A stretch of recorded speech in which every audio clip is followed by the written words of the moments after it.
Fandom can be an incredible community, and I mean that. There are some great ones. There are some great people.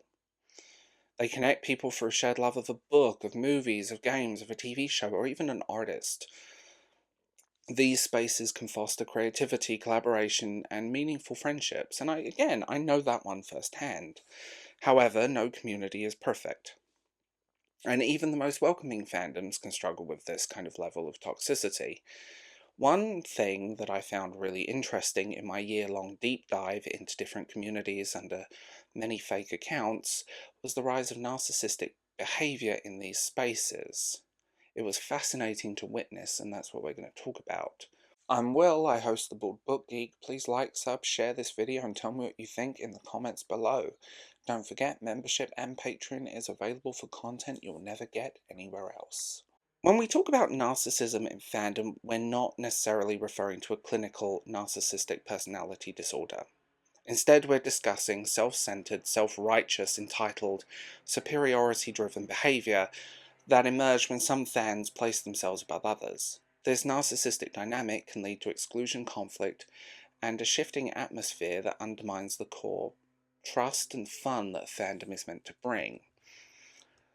It was interesting going into these spaces and just seeing these people firsthand and what they truly thought about themselves. White knights and troubling behaviour and everything is about me and how good I can look.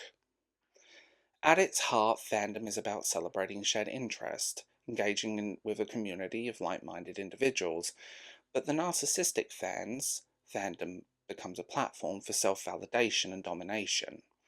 Here are some ways this behaviour manifests. Kind of a gatekeeping, but it's interesting how these people call themselves, say that everyone outside of it or with a different opinion is gatekeeping, but really, they are the gatekeepers. These individuals act as if they have an authority to decide who qualifies as a real fan. This may dismiss newcomers, casual fans, or those with an interesting interpretation or not liking an adaptation as unworthy or untrustworthy. For example, someone who hasn't read every installment of a book series, or someone who only recently discovered a franchise might get ridiculed.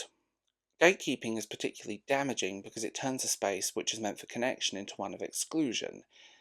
It's almost a heresy to have a different opinion with these people, even if the opinion is valid and accurate, or even tell the truth, because their distorted version of the truth takes over.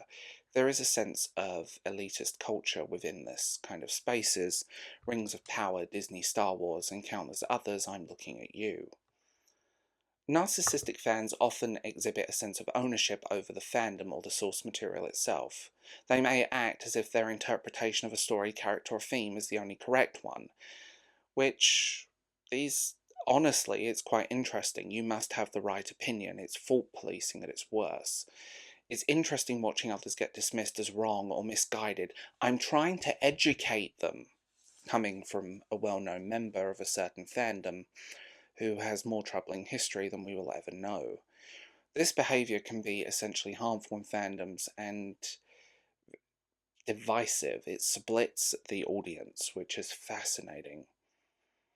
And I will also add that watching it firsthand and seeing it is, the slightest insult, the slightest misstep, the slightest criticism will send these people into a rage, and it's bizarre to witness. And it's always one side of the political aisle, but we're not going to get into that. Criticism or disagreements can provoke hostility in narcissistic fans. This may lead them to lash out at anyone who challenges their views, resulting to bullying, harassment, or mob-like behaviour to silence dissent. I've been on the receiving end of that from certain people. This aggression is often manifested on social media, where anonymity allows toxic fans to behave and thrive like this. It's funny how they would never say it from their real accounts. Wouldn't they have the balls, or would they know that it would affect their careers? It's fascinating to witness, especially given that one of them is an NHS worker who had a very long conversation with the police, resulting from emails that she sent me. And we have the unrealistic demands on creators. Narcissistic fans can direct their entitlement towards the creators of the source material. They may demand creators cater exclusively to their desires, and when disappointed, react with disproportionate outrage.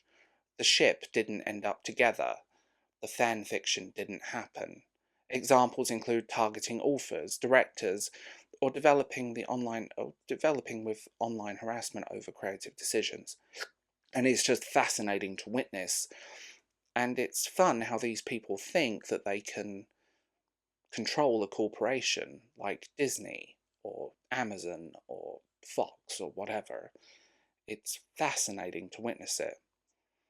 This damages the creator-fan relationship, but also discourages creators from taking creative risks, especially when creators have been put on block lists for dare speaking out and saying, well, this is not how it happened. I hate to tell you this, there was no gay subplot, no matter how much you wanted to play with your happy parts to it, in Supernatural. Narcissism, it almost is a disease. It infiltrates fandom spaces, and the consequences are far-reaching. Newcomers and fans may feel unwelcome or unsafe, driving them away from the community. Fan creators, whether they're artists, writers, cosplayers, or theorists, may feel intimidated by the hypercritical environment, leading them to stop sharing their work. Toxic behaviour can erode fandoms, create cliques or factions that fight over interpretations, politics, and social economic politics as well, which I find quite fascinating. And long-time fans, and this one's quite personal, may grow tired of the constant conflict and forcing themselves to distance themselves from everything that's happened.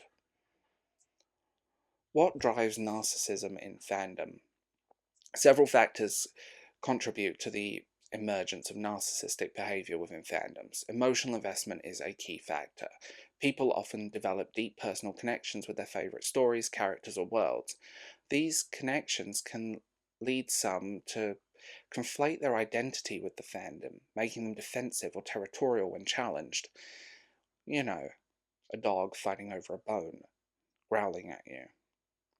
It's fascinating to witness, and like I said, having infiltrated these spaces has been eye-opening. The internet and social media amplify this dynamic. Online platforms often reward extreme opinions or controversial takes with visibility, giving narcissistic fans disproportionate influence. Algorithms that prioritize engagement, whether through likes, shares, or comments, can unintentionally promote toxic behavior by elevating the loudest and most aggressive voices. Additionally, the relative anonymity of online spaces can get individuals to act in ways they would never do it in a face-to-face interaction because they know what would happen to them in a face-to-face interaction. This anonymity creates an environment where fans feel freer to criticize, ridicule, or often harass others without fear of real-world consequences. Well, if you're going to send me unaliving threats and emails, make sure you don't accidentally do it from your work email. Just saying. This is my opinion now on how we can maybe build a healthier fandom culture, but no one's going to listen to me. Let's be real, because these individuals are too engrossed in themselves. Fandom thrives when they are welcoming and inclusive. Leaders and members alike should emphasize that all fans, regardless of their level, knowledge, or dedication, are valued. Whether it's a long-time devotee or a casual newcomer, their enthusiasm matters. Set and enforce boundaries. This one, again, is personal. Establish community guidelines is essential to dealing with it. Clear rules. Let's be real. Let's set some boundaries with people, and it's okay to mute and block people that don't want to do it. It's very simple. Celebrate diversity, and I don't mean the modern Hollywood version of diversity. I mean diversity of thought. There are numerous ways you can look at things. Whether you just like the book, whether you just like the film, whether you just like the mini-series. You know, let's sit here and have a conversation about it rather than screaming into a void that someone doesn't know everything. And if you want the honest truth, Don't engage in public arguments. Just don't do it. These people don't want healthy interaction.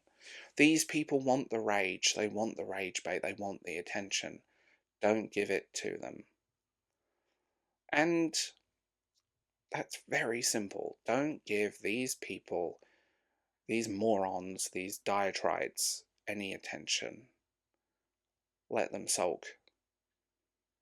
Don't acknowledge their existence, because that's the worst thing you can do to them.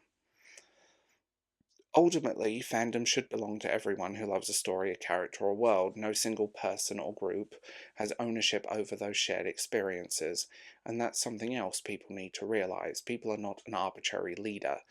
They're not a general. They're not white knighting. Let's be real. Fandom has the potential to bring people together, inspire creativity, and honestly create some amazing memories with some amazing people. But don't give the narcissists attention. Don't let them speak. Don't let them get to you. When fans prioritise kindness over ego, fandom can truly become a place where everyone can feel welcome and celebrate what they love. But until then, and again, people aren't going to listen, let's be honest. Rings of Power shills, I'm looking at you. Disney shills also. And yes, they're low-hanging fruit at this point. But these people will lie, manipulate, and create something that isn't there. Create a narrative that doesn't exist. They want the attention, they want the behaviour, and that's very simple.